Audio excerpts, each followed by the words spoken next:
So when I was a kid, I watched a show called The Fresh Prince of Bel-Air. Any Fresh Prince fans out? Not the remake, the original one with Will Smith. And, basically, if you don't know the story is that Will plays himself. He literally plays Will Smith. And he has to be sent from his home to live with his Uncle Phil in Bel-Air because he gets into a lot of trouble. And there's a really powerful scene in this show where his father, who's pretty much been absent for most of his life, shows up to visit Will, and he promises that he's going to take Will on this trip. And he kind of does what his father's always done. All of a sudden something comes up, and now they can't go on this trip, and so he's going to, kind of bail on him. And Will is really disappointed about this. He's very upset. And so he begins to, at first he just sort of tries to play it off like it's not that big of a deal. But his Uncle Phil says, well, Will, it's okay. You can be upset about this. It's okay to be angry at this. And finally, Will starts to kind of let out his emotions, and he begins to yell, he begins to scream, he begins to, say all the things that his dad was never there for, never helped him with. He just kind of goes through all of it. And he begins to talk about and yell about how, he had 14 great birthdays without his dad there. And how he's going to be able to get married without his dad. He's going to be able to have a family without his dad. He's going to love his kids better than his dad ever loved him. He doesn't need him. He says, when I was a kid, I taught myself how to shoot a basketball and got really good at it without him. He wasn't there for that. And he goes through just all of these moments, and he just yells and just lets out all of this anger. And Uncle Phil's just there to do what he can, just to listen to him, try to be helpful, try to be apologetic. But as Will, he lets all that anger out. Eventually, he begins to cry. And he, just there next to his Uncle Phil, he says to him, "How come you don't want me, man? How come you don't want me?"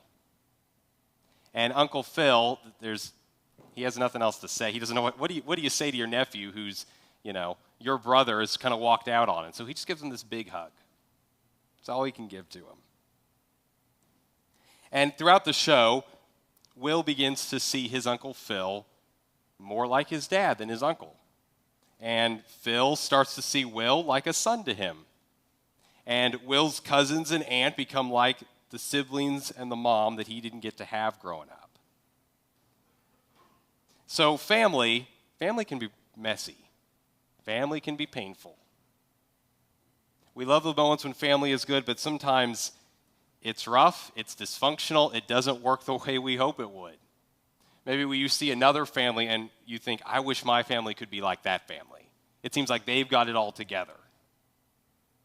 Now, as we've been going through this series through 1st and 2nd Timothy, Paul, one of the core things he does is he is talking about how we are this new kind of family that God has been putting together. And he talks about the church as God's household and God's family. And in 1 Timothy chapter 5, Paul has a lot to say about family and how that works in the church. And so here's kind of the main point that Paul gets to in this passage. He says this: gospel-centered action renews a dysfunctional family. Gospel-centered action renews a dysfunctional family. So when things in family aren't going the way it's supposed to, what we do is we go to the gospel and say, well, how would Jesus deal with this particular situation? And whether that's a biological family or a church family, when dysfunction creeps in, there are certain things that we can do by following Jesus to try to help. And so Paul guides us through, if you will, kind of these 4 family dynamics in 1 Timothy chapters 5 and 6 that I want to look at. And these are 4 dynamics that not all 4 of them may be true for you, but at least one of these is true for you right now in your stage of life.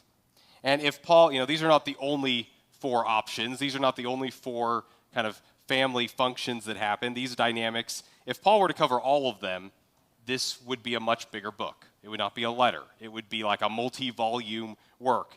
And if Paul got into all the situations and all the ins and outs and all the ways to do everything, again, it would be really long. So he gives us just some basic things. So in 1 Timothy chapter 5, in the first couple of verses, here's kind of his first family dynamic, which I'm just calling uncomfortable conversations. Uncomfortable conversations. because Timothy's going to have quite a few of those, right? He's a young leader sent to this church that's in trouble, and he's going to have to correct people, and he's going to have to tell people older than him that they need to change, and that's no fun. And so whether it's church or work or even in your own family, sometimes you've got to have an uncomfortable conversation, right? You've got to correct somebody. You've got to have, you're like, I don't want to have this conversation. Can I put this off? But here's what Timothy says to Paul in the first 2 verses. He says, do not rebuke an older man harshly, but exhort him as if he were your father. Treat younger men as brothers, older women as mothers, and younger women as sisters, with absolute purity. So Paul's theology tells him in practice, hey, Timothy, when you have to correct somebody, look at them like your own family member.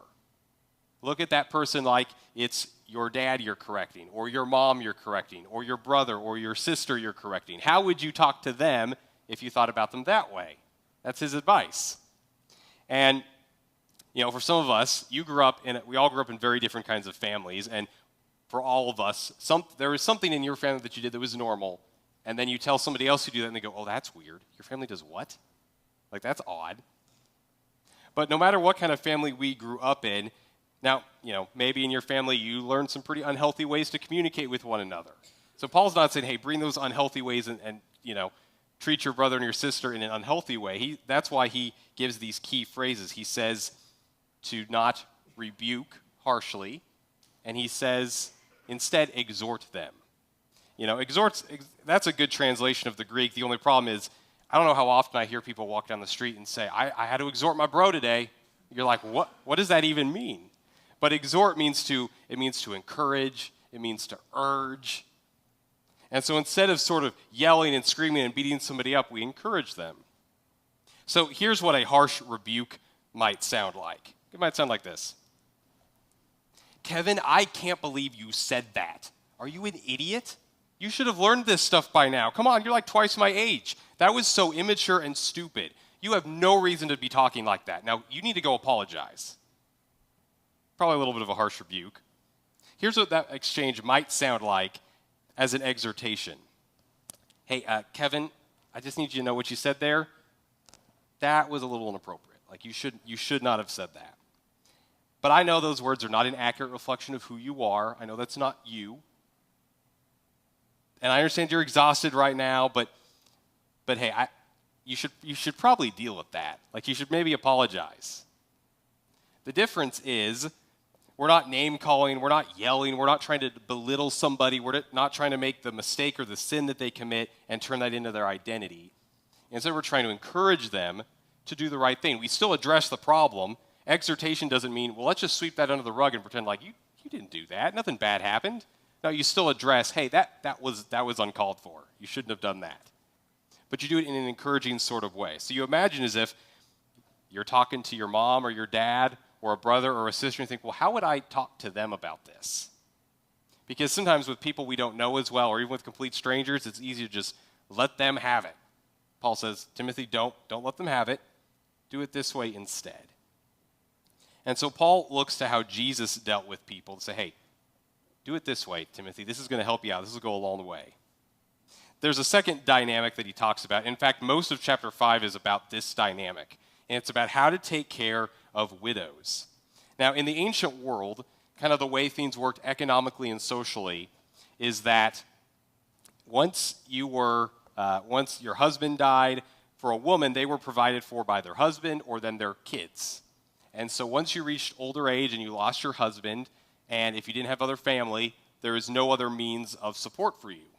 And at the time, the government did not have any social programs to help with that. There was no like Social Security or life insurance policies that kicked in or, subsidized anything. It was just you were on your own. And so religious groups took care of widows. The Jewish community would do that, and so Christians did that as well. And so Paul gives a lot of instructions on how to take care of this because this was a major area of need in the first century.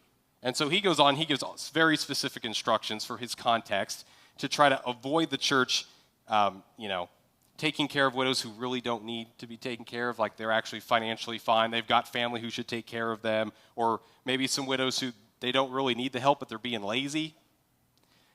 And so here's a little bit of what he tells Timothy. He says in verse 3, give proper recognition to those widows who are really in need. But if a widow has children or grandchildren, these should learn first of all to put their religion into practice by caring for their own family, and so repaying their parents and grandparents, for this is pleasing to God. The widow who is really in need and left all alone puts her hope in God and continues night and day to pray and to ask God for help. But the widow who lives for pleasure is dead even while she lives. Give the people these instructions so that no one may be open to blame. So I'm calling this family dynamic taking care of aging and dying family. Taking care of aging and dying family. And so what Paul's doing within his context with widows is a very particular kind of way, and that still exists today, but it's also a little bit different in our day. A widow could be a woman or it could be a man. And sometimes it's not just the widow, but sometimes it's our family members who they're aging, and we would expect they're always going to be older than us, but sometimes that's not the case. Someone younger than you in your family is really sick and they're dying, and so how do we take care of those people in our family? How does that even work? And so Paul kind of lays out that there's a particular kind of person that the church needs to take care of. And that's those people who they don't have any other family left, they do not have the financial means to provide for them, and those are the people the church goes all in on taking care of. So, for you are the church's first line of defense to take care of your mother or your grandmother, your father or your grandfather, your family members who are getting older and are having a hard time taking care of themselves now, or maybe that family member they've got a really terrible illness and you don't know if they're going to get better or not, but you're going to do everything you can to help take care of them and provide for them. And that's a good thing to do. In verse 8, Paul says, anyone who does not provide for their relatives, and especially for their own household, has denied the faith and is worse than an unbeliever. So like, ouch, right? That digs. So it's good to take care of your family because it reflects the gospel. It reflects the way that God takes care of us by inviting us into his family. And Paul even says it's good to take care of your aging parents and your grandparents because they took care of you, right? It's kind of that old line of, well, when you were little, they changed your diapers, and so now you get to change theirs, It's that. And while we have the hope of heaven, we know Jesus Christ is going to make everything better, we know it's going to all work out, and we still have grief from death. But in the meantime, we take care of people. And sometimes that's so hard. Like, it is hard to watch your grandma or your grandpa, your mom or your dad get older right in front of you. It's hard to see them not be able to drive anymore, not be able to use the stairs anymore. The things that they used to always do for you, you watch as they can't do it anymore. And it's hard.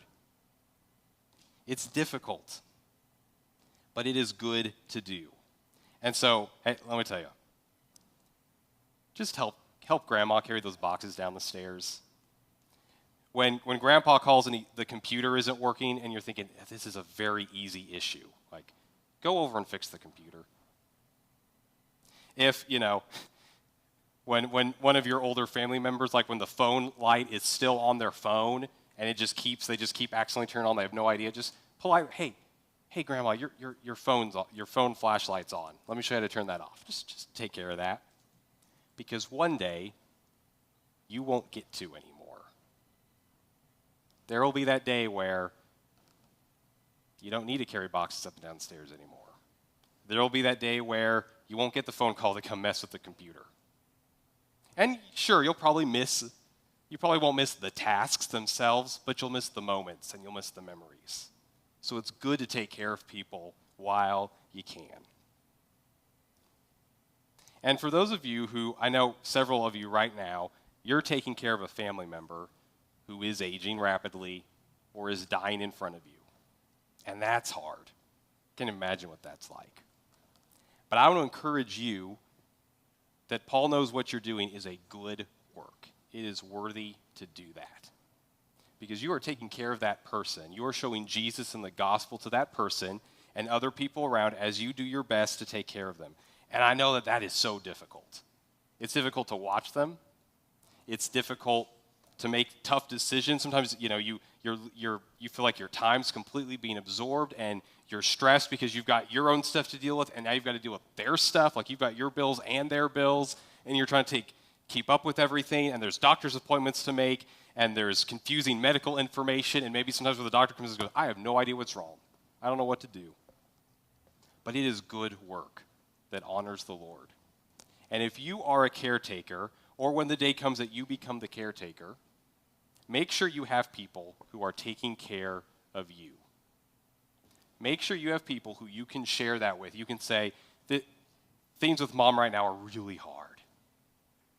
Or, I'm just really stressed out. You may need some people who can bring you dinner every once in a while. Or you may need somebody who can come kind of help out so you can get out of the house for a couple of hours. But let's all be good caretakers. So yeah, take them to the doctor's appointment. If you got to move them into your house or move them next door, do it. Because it's good to do. Because none of us want to have to make those decisions, right? Especially no one really wants to have to be put in the position to decide, do we put this person in some kind of a nursing home or a care facility? Because I don't know if we can provide the care that they really need. And no one wants to make the decision, but make the decision. Do everything you can to take care of them as best as you can. And then make sure you have people to take care of you, because that is a hard burden to carry for a while.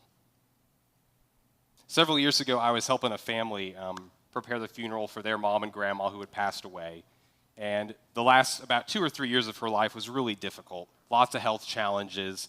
And so as I was talking with her adult daughter about just going through the funeral plans and getting some stories for the eulogy, she asked me, she said, Justin, I don't know how to feel about this, because I know mom's in heaven. I know she's all better now. I'm completely confident in that. But I feel guilty because I feel relieved that I don't have to take care of her anymore. And so we talked about that a little bit, and my advice to her was, that's okay. Because it is really hard to do that. Like, it is natural to feel this sense of relief that I don't have to run mom all the way to all these doctor's appointments. I don't have to worry in the middle of the night of, what if she gets up and she's confused and she starts wandering around the house? She's like, I don't have to watch her anymore when she forgets even who I am and is scared and doesn't know what to do. It's good. Because you take care of those people as best as you can. You show them the gospel until Jesus fulfills the gospel in them. And he redeems them and he makes them whole. So keep it up. And when the day comes that it's your turn, take care of that person. Take care of them to the best of your ability. The third family dynamic that Paul gets into here is, I'm going to just call it respecting leaders. And this is a very interesting chapter because it just seems like he's just kind of hitting all these different topics. It's like, okay, we talked about correcting people, then we talked about taking care of widows for a while, and now all of a sudden we're going to talk about church leadership for a little bit. It's like, okay, Paul, where are we going here? But he's got a point. So here's what he says in verse 17. He says, the elders who direct the affairs of the church well are worthy of double honor, especially those whose work is preaching and teaching. For Scripture says, do not muzzle an ox while it is treading out the grain, and the worker deserves his wages. Do not entertain an accusation against an elder unless it is brought by 2 or 3 witnesses.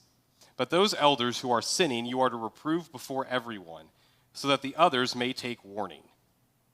So this idea of double honor is this idea of you pay somebody for their efforts. That's what Paul's getting at. And so this is typically the passage that churches use to talk about paying pastors. I know that's like weird for me to then talk about this as that's odd, right? It's in your Bible, so we're going to cover it. But all I want to say on this passage is just this. I just want to say thank you for taking care of myself, my family, and the pastors in our families. Like, we don't take that for granted.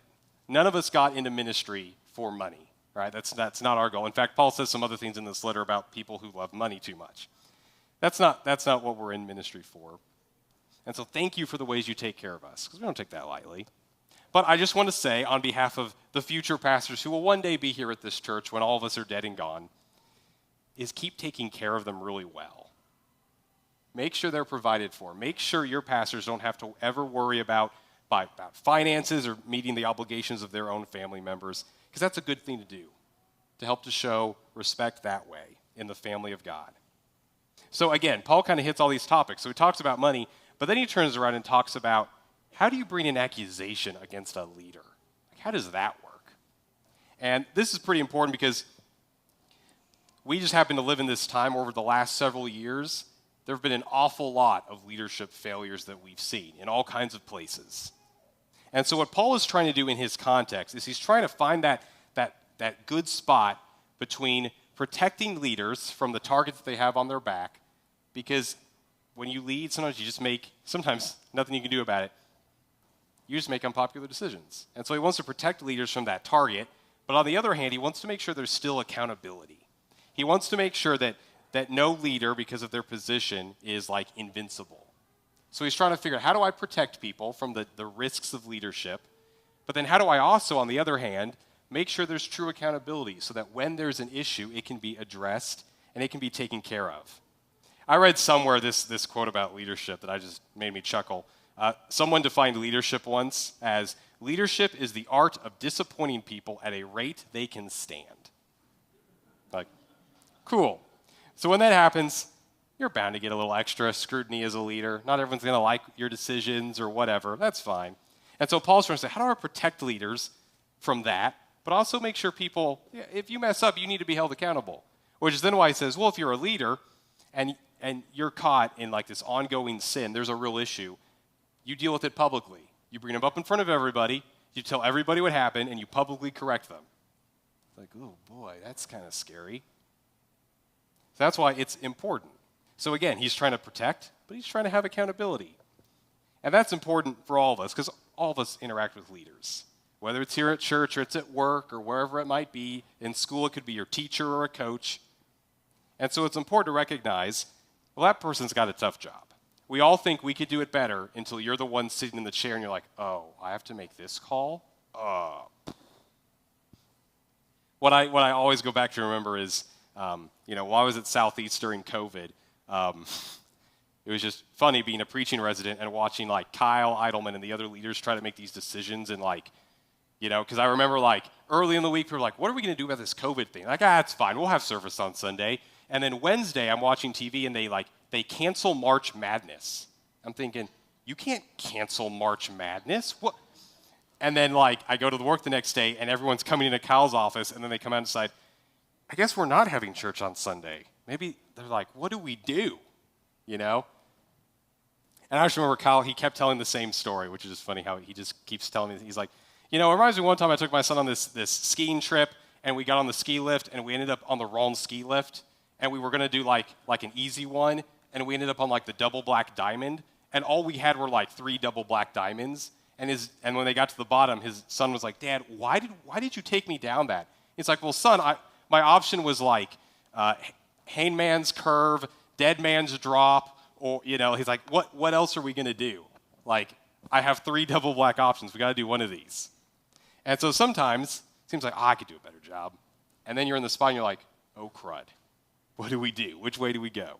So Paul tries to help hold the family together in that way. And then lastly, he addresses what I'm going to call the family dynamic for the workplace, or working as equals.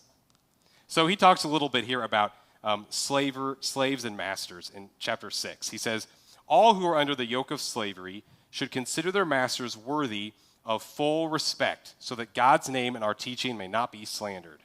Those who have believing masters should not show them disrespect just because they are fellow believers. Instead, they should serve them even better because their masters are dear to them as fellow believers and are devoted to the welfare of their slaves. So, of course, being in the 21st century, we all know slavery is wrong. But in Paul's context, it was very common. In fact, 1/3 of the population of the Roman Empire he lived in were all slaves. And slavery was not based on race. A lot of people were slaves because they had no other way to make money, and so it was better to become the slave of somebody and have that master provide for you. Because then you get a place to sleep, you get fed, your family gets taken care of, that master's going to watch out for you. So instead, what Paul leans into is the gospel principle of, we are all equals here. So just because you're the master doesn't mean you're more important than the person who's your slave. And so typically the best context us to try to put this into is to think about the workplace a little bit. And so that means that Christians in the workplace, you should be the people that everybody wants to work for, and you should be the kind of people everybody wants to hire. Because when you are a leader in the workplace as a Christian, you should create this work culture that everybody wants to be a part of. You should treat your employees better than the non-Christians. You should look after them because you absolutely want the best for them because they're fellow believers. And if, you're an employee, you should want to work so well that your boss looks good. Like, you should want to help them be relieved of stress and problems and solve things because, hey, you want to help lift the burden from them. So there's this relationship there. And so you do your absolute best both ways. But this is also a great way to do evangelism. Because if you treat a non-Christian boss or a non-Christian employee like this, they're going to notice. And sometimes that might literally be, in today's world, that might be literally as easy as you show up for your shift. Because seriously, there's some managers out there who are just like, 3 people didn't show up, and nobody called, and nobody got anybody to cover the shift. What am I supposed to do? But if you just show up, that's going to be impressive in some contexts. Or if you're the one who talks about, hey, how can I help you succeed? Where do you want to be in 5 years? How can I help you get there? That speaks volumes. So these 4 family dynamics, they're not the only family dynamics, but they're 4 particular ones. And they work in the lives that we live outside of church, but they also really work inside of the church. Because Paul didn't just pull these out of a hat. He got them from somewhere. He got them from his theological vision of what Jesus wants to do with the whole world. Jesus said once, he was asked, hey, Jesus, your mother and your brothers have come to talk to you. And he said, who are my mother and my brothers? Except the people who are here with me. He said, whoever does the will of my Father in heaven is my brother and sister and mother. And so what God did through Jesus Christ is he put us into a brand new kind of family. So that means no matter how dysfunctional your biological family is, no matter how much trauma your family of origin gave you, God gave you a better family through the church. And even if you're like, well, my family's great, we're awesome. Sure, we weren't perfect, but, it was pretty good. God still says, I'm going to give you an even better family. I'm going to give you my church. And I'm going to adopt you into my family and put you into my family tree. And that means that God can change your family tree. He can change all of it. And so when we look to Jesus and we say, well, how did Jesus live? What's that gospel message? And when we apply that into our lives, even with things as simple as how we talk to one another or how we show up at work, when we do things like that, that shows the power of Jesus to other people. We get to show them how the gospel renews a dysfunctional family until Jesus returns and makes the gospel fulfilled. Let's pray. Dear Jesus, I thank you so much for your example, and I thank you for dying on the cross to make us part of your family. I'm so thankful that you adopted us as your brothers and your sisters and as your parents. And you say, hey, anyone who does the will of my Father, you're part of my family now. And God, we know very clearly how you treat your family. You're the one who rescued your family from slavery in Egypt.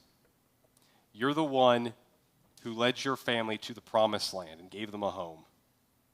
You're the one who sent Jesus to die on the cross and be raised from the dead to save your family from a debt we could never pay. You're the one who knows exactly what our family needs.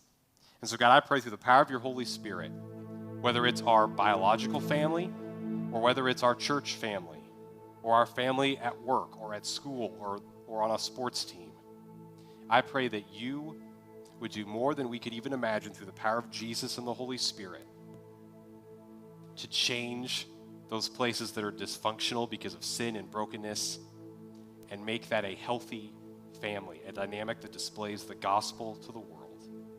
It's in your name I pray. Amen.